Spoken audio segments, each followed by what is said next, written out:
সে জুলাই সন্ত্রাসীরা যখন এই দেশে বিশৃঙ্খলা তৈরি করলো, একটা শান্তিপূর্ণ দেশ ছিল, শান্তিপূর্ণ একটা নির্বাচিত একজন প্রধানমন্ত্রী ছিলেন, মন্ত্রী ছিল, রাতারাতি কয়েক ঘন্টার ভেতরে তাদেরকে দেশ থেকে বের করে দিলেন।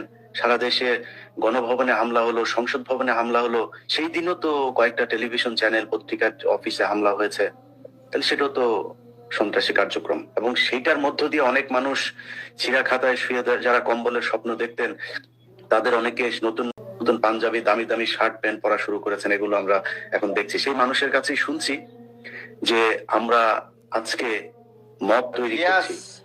তোমার বাংলা এডিশন দিয়া আমাদের বীরঙ্গনাদের পতিতা বানাতে চাইছো, তাই না ইলিয়াস?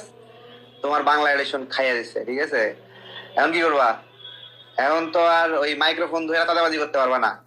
মাইক্রোফোন একটা পাঠায় বিভিন্ন অফিসে টেয়া দাও, বিজ্ঞাপন দাও। হ্যাঁ, এখন কি খাইবা? আবার তুমি উবার চালাও, যাও। মেলা দিন গায়ে চর্বি হয়ে গেছে, উবার না চালায়, এখন আবার উবার চালাও, ঠিক আছে?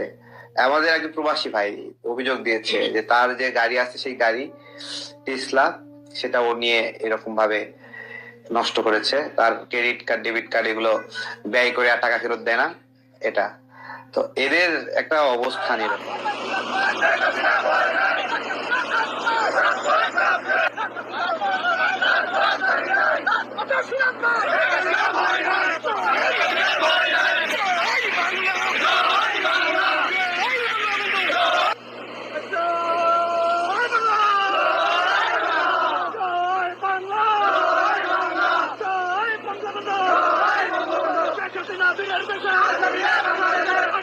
বাংলাদেশে